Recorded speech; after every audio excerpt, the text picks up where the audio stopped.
شروع اللہ کے نام سے جو بڑا مہربان نہایت رحم والا ہے۔ ان حضرت صلی اللہ علیہ وسلم نے فرمایا، عمل نیت ہی سے صحیح ہوتے ہیں یا نیت ہی کے مطابق ان کا بدلہ ملتا ہے، اور ہر آدمی کو وہی ملے گا جو نیت کرے گا۔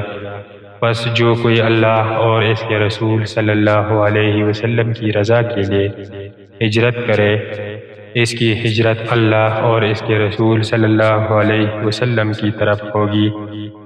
اور جو کوئی دنیا کمانے کے لیے یا کسی عورت سے شادی کرنے کے لیے ہجرت کرے گا تو اس کی ہجرت ان ہی کاموں کے لیے ہوگی۔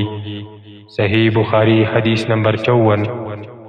ان حضرت صلی اللہ علیہ وسلم نے فرمایا، جب آدمی ثواب کی نیت سے اپنے اہل و عیال پر خرچ کرے پس وہ بھی اس کے لیے صدقہ ہے۔ صحیح بخاری حدیث نمبر 55۔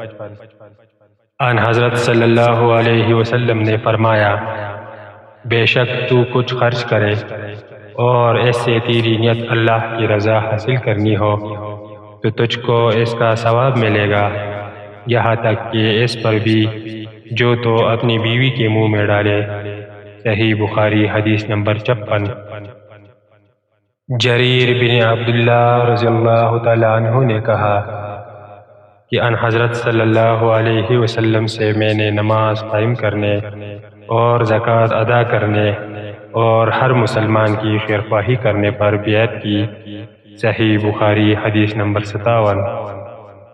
جس دن مغیرہ بن شعبہ حاکم کوفہ کا انتقال ہوا تو وہ خطبہ کے لیے کھڑے ہوئے اور اللہ تعالیٰ کی تعریف اور خوبی بیان کی اور کہا، تم کو اکیلے اللہ کا ڈر رکھنا چاہیے، اس کا کوئی شریک نہیں، اور تحمل اور اطمینان سے رہنا چاہیے اس وقت تک کہ کوئی دوسرا حاکم تمہارے اوپر آئے، اور وہ ابھی آنے والا ہے۔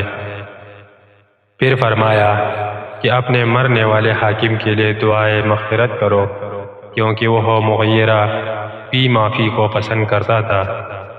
پھر کہا کہ اس کے بعد تم کو معلوم ہونا چاہیے کہ میں ایک دفعہ ان حضرت صلی اللہ علیہ وسلم کے پاس آیا اور میں نے عرض کیا کہ میں آپ سے اسلام پر بیعت کرتا ہوں۔ آپ نے مجھ سے ہر مسلمان کی خیرخواہی کے لیے شرط کی، پس میں نے اس شرط پر آپ سے بیعت کر لی۔ پس اس مسجد کے رب کی قسم کہ میں تمہارا خیرخواہ ہوں۔ پھر استغفار کیا اور ممبر سے اتر آئے۔ صحیح بخاری حدیث نمبر 58۔